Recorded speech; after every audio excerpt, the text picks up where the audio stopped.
puntahan muna natin ang lobby ng Novotel Hotel, no, kung saan ako nag-i-stay for the past 3 days kasi naghiwalay kami ni Kuya Alex na kasama ko bumiyahe from Philippines papunta dito sa Dammam.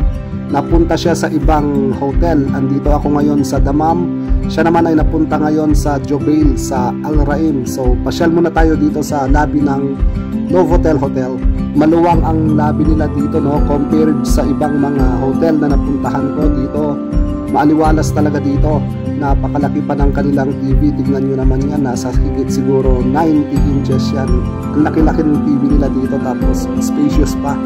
Bawal nga lang ang alak dito kasi Saudi, alam naman natin, is a Muslim country. Masasarap din ang pagkain nila dito. Nasa mahigit 20 ang pagpipilian mong mga main course para sa iyong lunch. May mga ano din sila dito, yung dessert at mga prutas. Para ka rin nasa buffet sa isang first class restaurant. Maganda nga pala itong hotel na pinagtutuluyan ko ngayon kasi malakas din at malamig ang aircon dito. Kahit saan ka magpunta, malamig talaga dahil alam naman natin dito sa Saudi Arabia ay isang napakainit na lugar at country.